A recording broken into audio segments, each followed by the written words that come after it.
It is our great pleasure to have Dr. Clifford Woolf for today's BrainMap talk. Dr. Clifford Woolf was born in South Africa, where he earned his master's and bachelor's and Ph.D. degree. He then moved to London and became professor of neurobiology at University College London. In 1997, he was recruited by the MGH and Harvard Medical School to serve as Richard J. Kitts Professor for Anesthesiology Research and Director of the Neuroplasticity Research Group. In 2010, he was named Director of FM Kirby Neurobiology Center at Boston Children's Hospital and become Professor of Neurology and Neurobiology at Harvard Medical School. His faculty both in the Department of Neurobiology at Harvard Medical School and in the Harvard Stem Cell Institute.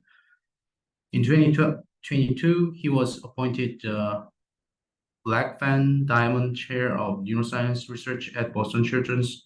In 2020, Dr. Woolf was elected a Fellow of the American Academy of Arts and Science and was awarded Doctor's Honoris Causa from the University of Lausanne, Switzerland. He received a Gill Distinguished Scientist Award and Revere Irvine Medal in 2017 and in 2015.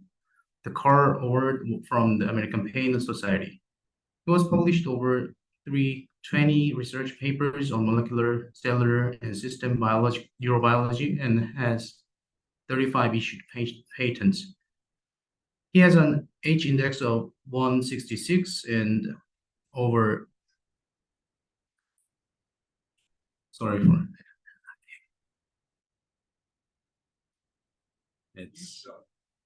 it's give me a second.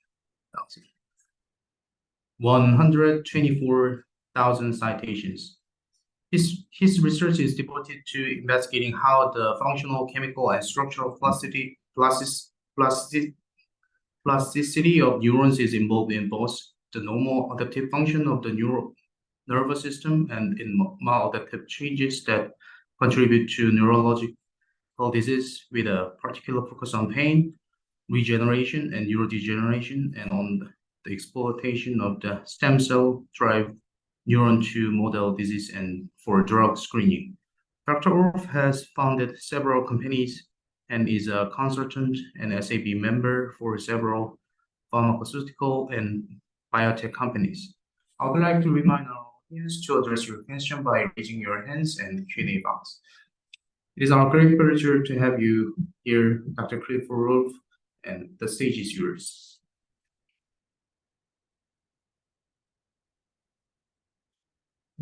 Thank you very much. It was a very exciting beginning to this presentation. But what is exciting for me is that in 1997, when I left London, I came to Boston, and I was in the Charlestown Navy Yard in this very building for 12 years, the 4th floor. Although I was doing neuroscience, my lab was part of the cardiovascular research center that Mark Fishman ran. What I'd like to share with you today is some of the means by which we are trying to objectively measure pain. And I would hope in due course that this could integrate with activities that Martinos Center and others are doing human work. As indicated, I have founded a number of companies, Nocion Therapeutics, Curalis, and Black Box. The only one relevant in my presentation is Black Box Bio, because some of the data that I'll be presenting on measuring what we call the body language of pain relates to an instrument that the Black Box Bio are now selling. So what I'd like to share with you is how we've built up what we call an analgesia discovery platform. And the idea is to try and overcome the opioid crisis by identifying potential effective analgesics with no abuse liability. And I'll share with you the approach we've adopted to do this. The current focus of most of our work is on what we call nociceptor selective silencing. Nociceptors are those high threshold sensory neurons that are activated by noxious stimuli and which initiate this or trigger the sensation of pain. And what we're trying to do is develop drugs that selectively silence these neurons, but have no effect on any other excitable cells, no other neuron, not the cardiovascular system, hopefully to minimize any side effects. What I won't be talking about, but we are conducting work against alternative strategies. One is to prevent neuropathies such as diabetic neuropathy or chemotherapy-induced peripheral neuropathy, and we have major screens on that. We are also working on developing assays to identify inflammatory pain, the way in which immune cells produce ligands that act on nociceptors to increase their sensitivity.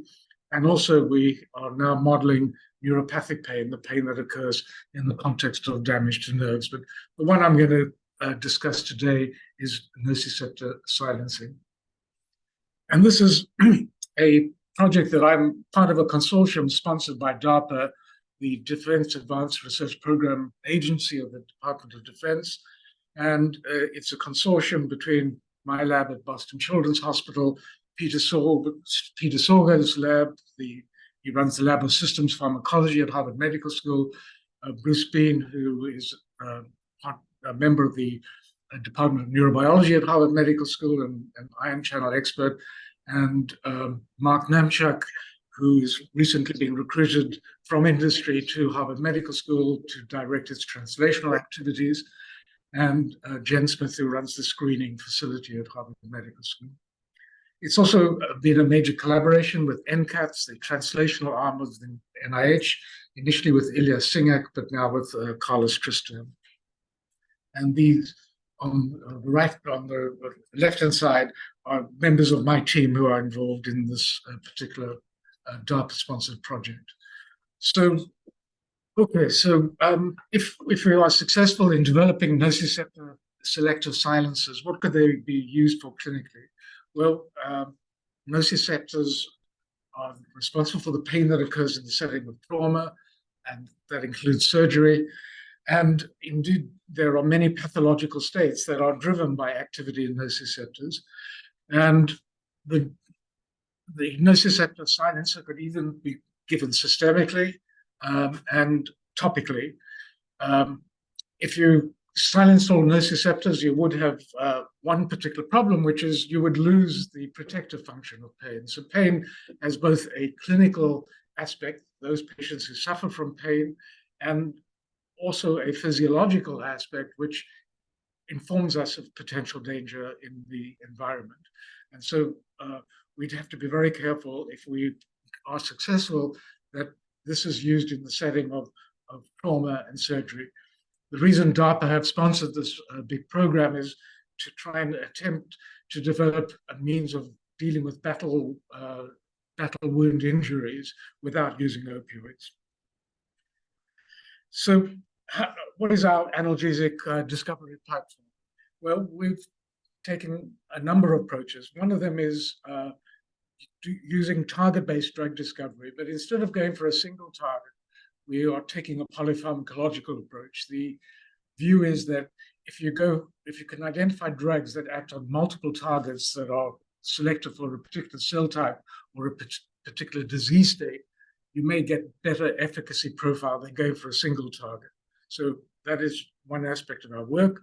Another is conducting what we call phenotypic assays using human cells derived from human iPSCs. And this is enabling us to deal with some of the differences, species differences, which are have been a major problem. But the major focus of our work is if we are successful in identifying potential analgesic candidates, how can we test them in vivo? And to do that, we've been developing new approaches to try and measure pain or pain-related behavior in rodents. So this is what our platform looks like.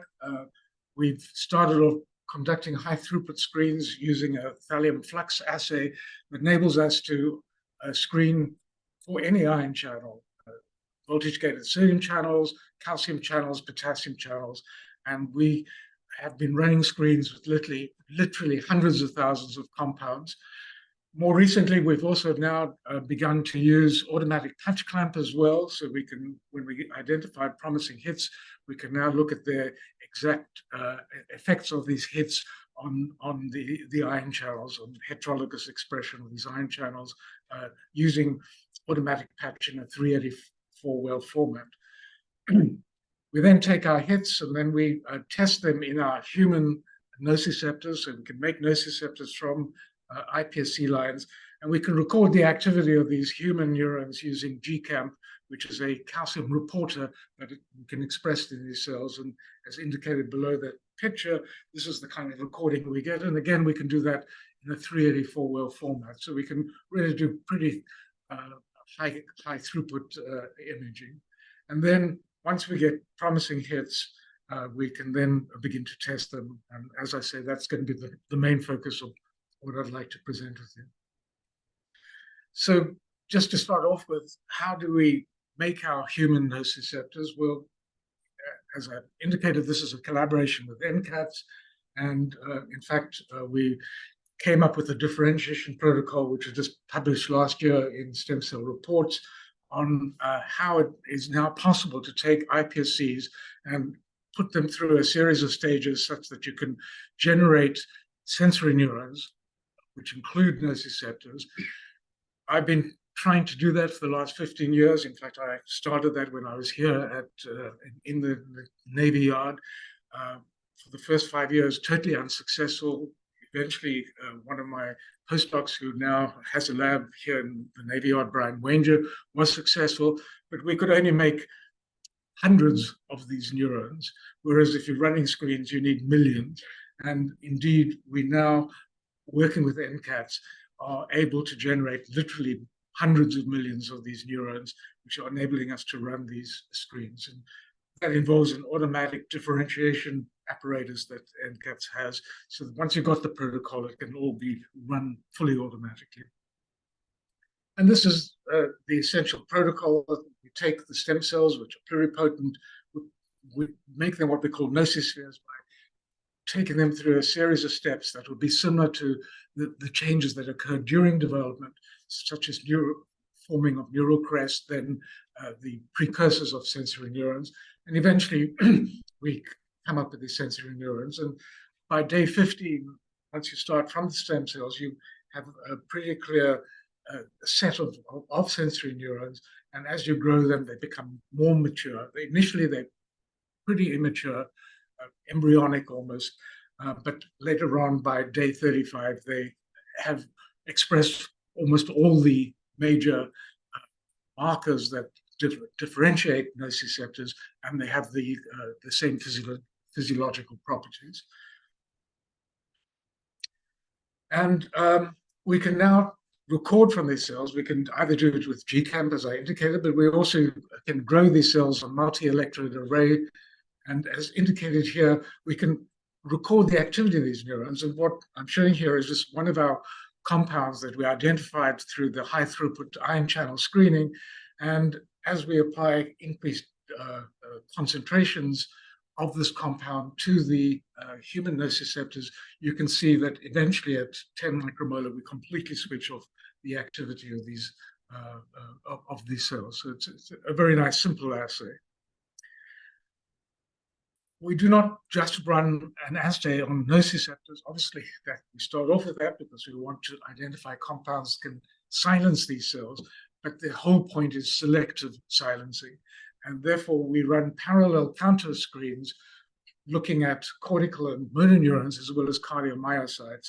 And the idea is to make sure that our compounds only silence the nociceptors while having no activity on any other excitable cell. And this is an example of 5 compounds that we've identified so far, where we've run them on I don't know if you can see, nociceptors in red, cortical in green, and motor in blue. And these compounds all have a selective activity on the nociceptors and have no activity on cardiomyocytes. And we could record that activity in a number of ways, including by manual patch, as indicated there. Once we have found promising compounds, we can then confirm that the compounds do act on primary neurons. And there are two sets of primary neurons we test. One is on mouse neurons. And the reason that is important is we're going to do all our in vivo testing of efficacy and adverse effects in the mouse in vivo. So we've got to make sure that the compounds there's no species difference between the activity of the compound. And we also can test the activity of the compound on primary human DRG neurons. It is now possible to get access to post-mortem fresh samples of DRG tissues. Incredibly expensive, but you can get them and test your compounds. So what I'd like to share with you today is how we are approaching the challenge of measuring pain in a mouse. Because pain is a subjective experience. It's something we feel and we can report. A mouse cannot tell us what it's feeling. So how can we measure if it's in pain or not? And that has been a real challenge. And the standard approach of measuring pain in mice has been to apply a noxious stimulus, for example, by heating the skin or pinprick or something like that, and observing a withdrawal response. In the same way that if you or I touch something that is too hot, we'd say ouch and withdraw, and that's what the mouse does. And that's fine for measuring nociceptive pain. The clinical pain is not like that. Anyone who's had clinical pain and even post-operative pain is not an ongoing withdrawal reflex. So there's been a real gap in how to measure pain in a rodent. And to do that, we need to be able to pick up changes in the behavior that reflect the presence of pain. And this is a study that was published just over a year ago in Pain. And the big feature of it is that we're using machine learning to capture aspects of the animal behavior in an unbiased and highly sensitive way. And this is enabling us to measure ongoing spontaneous pain. So we don't have to apply a stimulus to the mouse. We can see how the mouse is behaving. And that makes an enormous difference because mice are very nervous creatures. If there's an observer in a room, a human person who's applying a stimulus to the mouse, they get very tense. And if you measure their cortisol levels, they shoot through the roof. So you're just, by being there, you change the behavior of the mouse. Whereas, as I'll show you, we have a means of just letting the mouse behave freely without an observer, and we can detect its behavior. We can also model clinically relevant pain conditions.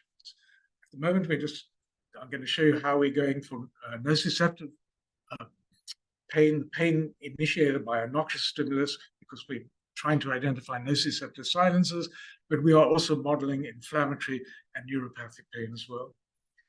And as I've indicated, the key feature here is an automated readout with machine vision. And the beauty of this is we can almost do a high throughput screening. So when I was here doing these kind of behavioral experiments, used to do one experiment at a time, and maybe you used 5 mice in a day. Now we can do experiments on hundreds of mice and use them again. So how are we doing this? Well, a graduate student in my lab, David Robeson, who then stayed on for a while as a postdoc, took up the challenge in his Ph.D. And he came up with this, what we call the palm reader device.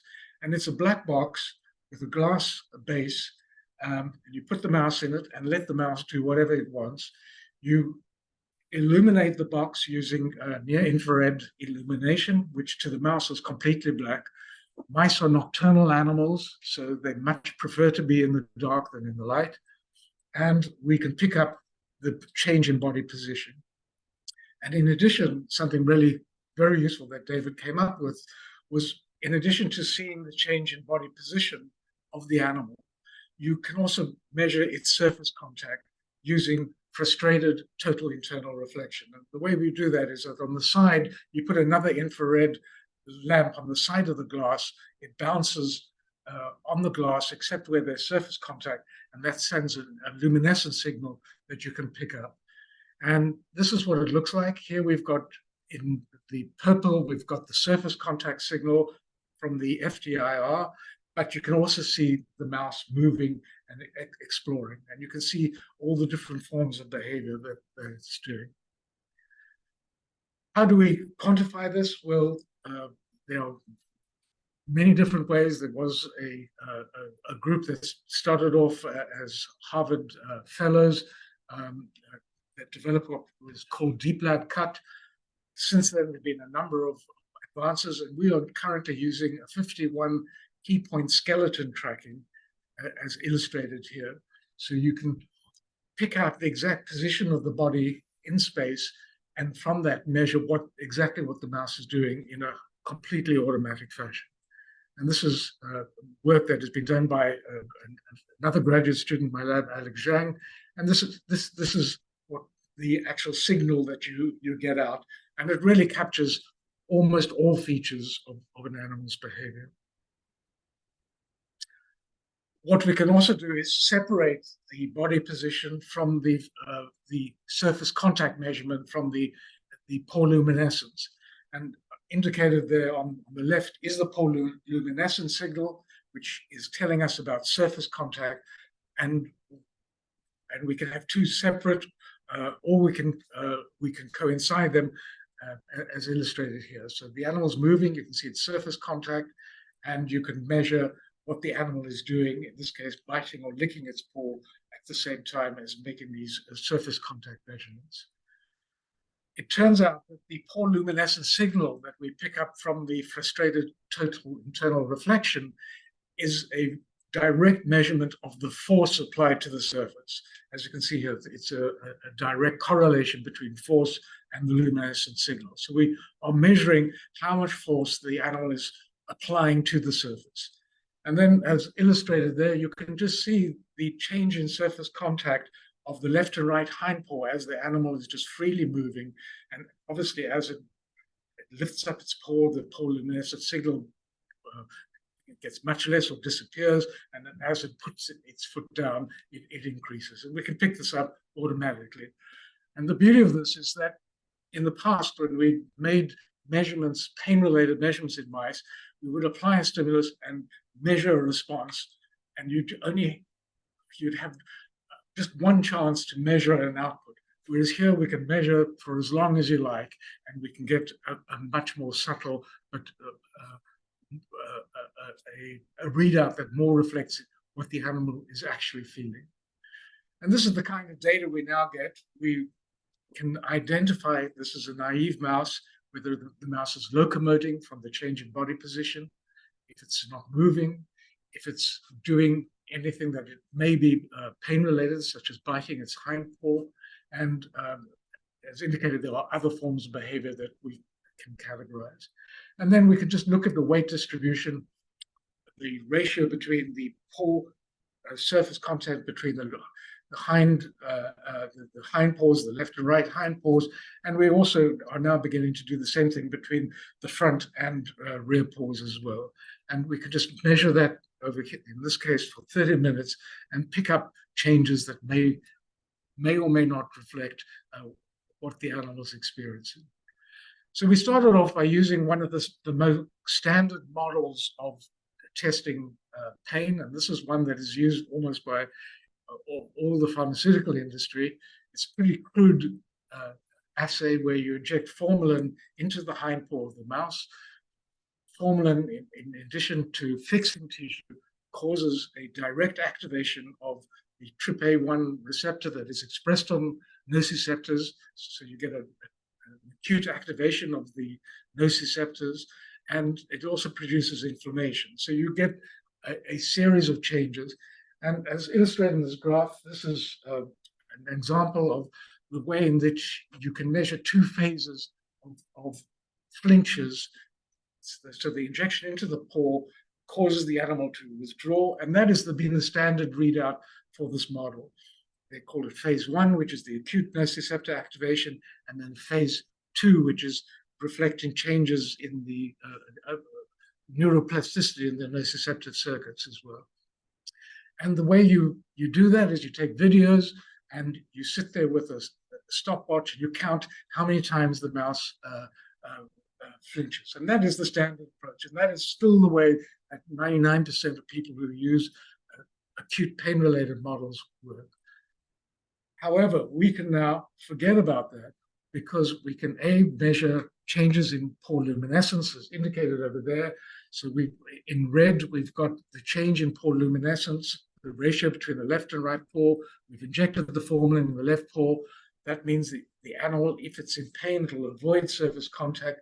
You can see a reduction in the pore ratio in phase 1 and another reduction in phase 2. And then when we give morphine, it returns the pore luminescent ratio close to 1, which is where the equal amount of surface force is exerted on both pores. Omar Barkai, who's a postdoc in my lab, has been developing machine learning algorithms to pick up all aspects of animals' behavior. So in the past, you had a measure, as I said, looking at videos, and you had an observer. This created bias because often the observer would say, oh, is there an analgesic effect or is this pain?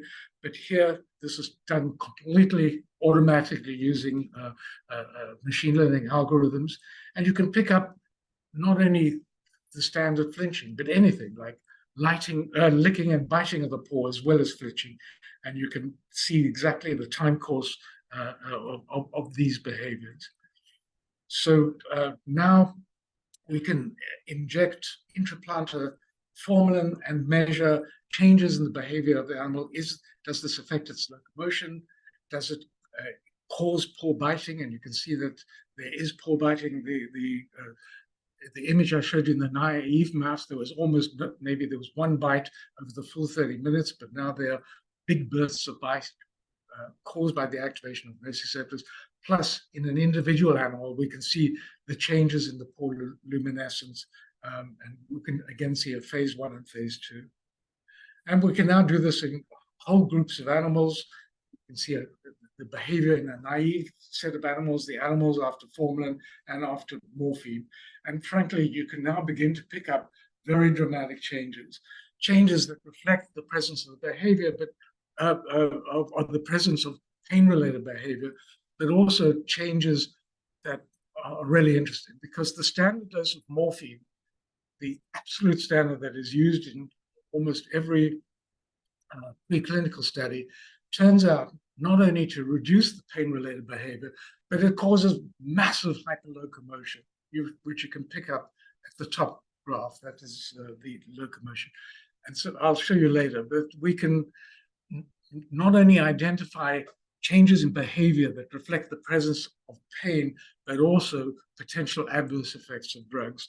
And it was interesting, as we were setting this up, we took every single analgesic that is currently prescribed to patients, tested them in this model, and every single one of them had a major side effect. So what the tools we have now clinically are crude, and there's considerable scope for improvement. So how sensitive is this approach? Well, one of the ways we evaluated this was just to look at changes in the pore luminescent ratio in a model of inflammatory pain. And we did this by injecting zymosan, which is an ingredient that is present in some pathogens. It causes a very acute inflammation. And we could see whether this changes the pore luminescence. And because this is inflammatory pain, we wanted to test whether a non-steroidal anti-inflammatory drug, such as one that is used clinically like ketorolac, we could pick up the reduction in pain hypersensitivity.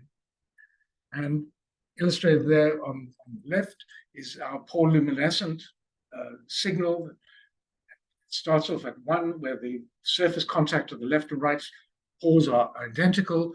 We then induce the inflammation, and then on the injected side, the animal avoids contact, and that's exactly what we also do. If we have an injury on our legs or our hands, we avoid surface contact, and then we give our ketorolac, and you can see that at doses of 1, 3, and 10 milligrams per kilogram, we get a very nice reversal of this pore luminescent signal.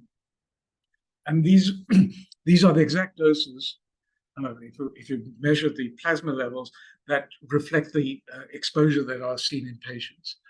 And then on the right-hand side, we use the standard von Frey assay. This is a way of applying a mechanical force to the hindpaw and seeing what force is required to initiate a withdrawal response to the animal. And you can see that ketorolac in this case produced a trend towards a reduction in the threshold, but it was not significant. So the poor luminescent readout does pick up analgesia in a highly sensitive way, but the standard model that is used in 99% of labs is very, very insensitive, and you need to give very, very high doses to see an effect. How do we measure nociceptor silencing in this behavior? Well, the way we do it is by injecting not formalin, but capsaicin to the hindpaw. Capsaicin is the pungent ingredient in chili peppers, which acts on the TRPV1 receptor, which David Julius discovered, and he got the Nobel Prize for it in 2020, and it activates nociceptors. So basically, what we're seeing is, can we pick up a change in the behavior of an animal when we selectively activate nociceptors, and then we can see if we can find drugs that inhibit that behavior.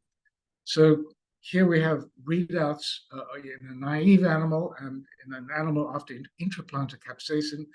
You can see changing body position, plus in purple, the poor luminescence signal reflecting surface contact.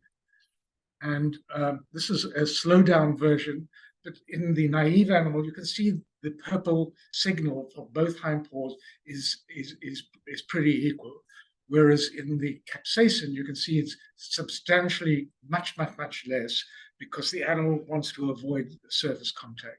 And instead of just making a single measurement of that, we are measuring this over time. It turns out that 3 minutes is a perfect time, and the animal is actually biting the hindpaw as well. So we can pick up all these aspects of the behavior.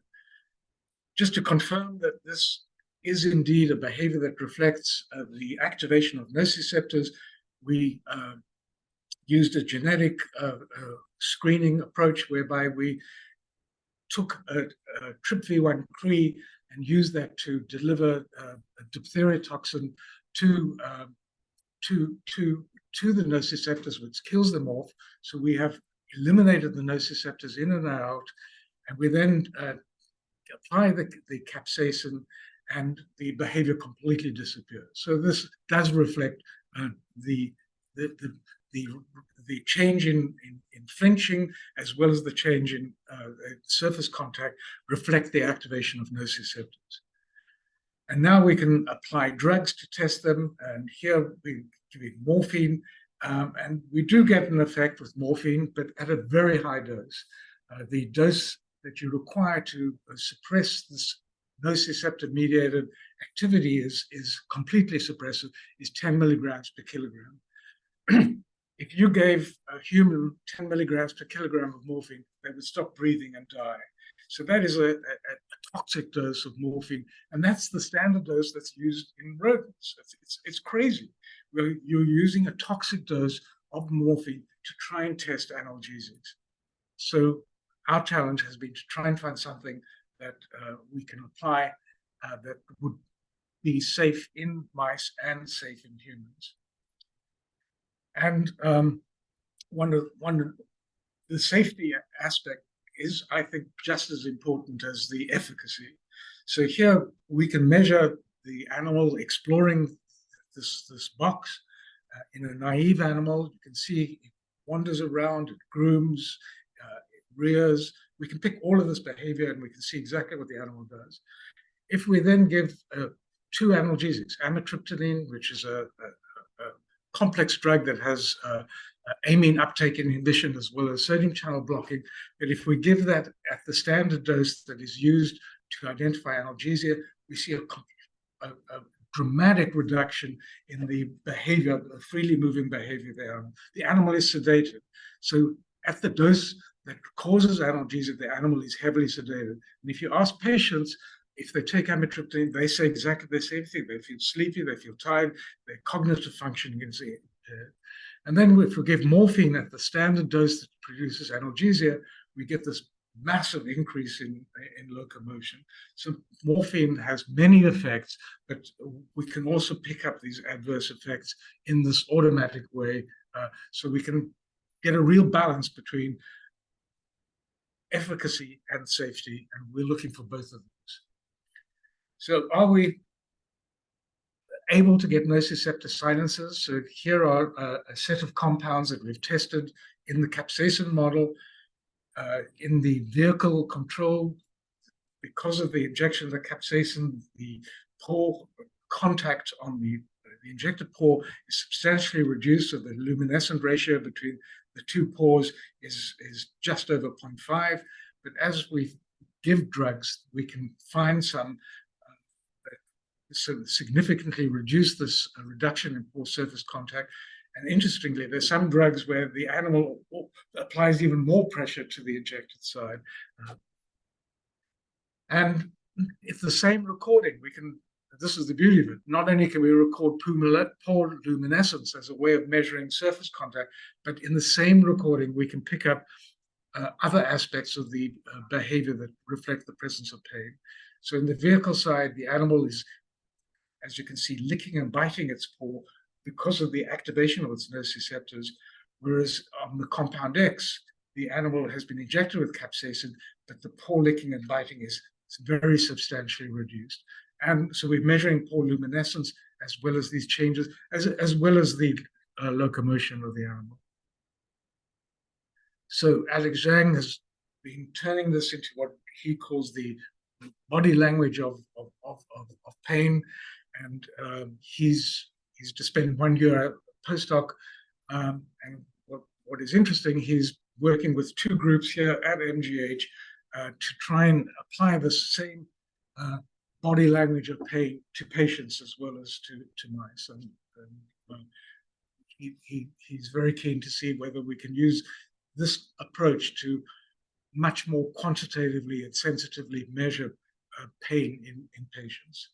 So we have our recording, we can pick up the behavior in an automatic fashion, we can track the body position, we can also look at the pore luminescence, and from that we can really pick up a broad set of changes of the freely moving behavior of the animals.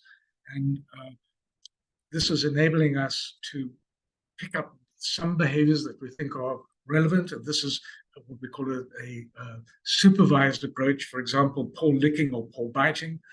But also we are also doing what we call an unsupervised approach, whereby the machine learning picks up the behavior that we may not even recognize, or it may be so short or brief that we don't see it, that it may be a behavior that is only present in the setting of activation of nociceptors and is suppressed by analgesics.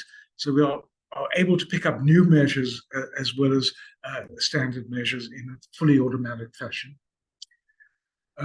Omar is very keen to try and utilize this approach to try and develop biomarkers of pain. So what he's doing is a parallel assay whereby we measure the behavior of the animal and do EEG recordings at exactly the same time to see if there are potential biomarkers that reflect the presence of a particular type of behavior. It's early studies, early work is just started, but already there are clear signals. It looks like there will be clear signals that will enable us to potentially now measure pain in infants who, like mice, cannot report whether they have pain or not. All of you who have young babies, you know the baby cries. You don't know whether it's crying because it's hungry, bored, or in pain. And we hope that we are going to contribute to a means to capture that information in a reliable way. Dan Taub, another postdoc in my lab, is again taking this approach, but what we can now do is target particular circuits within the central nervous system using optogenetics to record from particular sets of neurons and associate it with behavior, as well as means using particularly dreads, where we can silence particular sets of neurons or activate them and see if we can inhibit or replicate particular behavior. And this is enabling us to not only measure behavior, but see which aspects of the actual nervous system are driving these forms of behavior. David Yarmolinsky, a senior postdoc in the lab, has been developing a spinal window preparation. And again, the idea now is that we can chronically record from sets of genetically labeled neurons in the spinal cord, and he can record from them every day for a year. He's done that. So we can see the change in pattern of a whole group of neurons. It could be particular neurons projecting from the spinal cord to the brain, for example. And this just indicates here the kind of activity. You can see that the fluorescent readout reflecting the activation of these neurons. So what I hope I can persuade you is that pain, which started off as one of the messiest part of neuroscience, very difficult to measure, both in humans, but even more so in adults. But now, fortunately, as technology is advancing and we develop new tools, including tools to capture the behavior of an animal, to use machine learning to interrogate that and analyze it in a completely unbiased, automatic, very quick way, is going to, I hope, provide us with the means not only to understand the mechanisms of pain, but also to develop new therapeutic strategies to manage it. Thank you.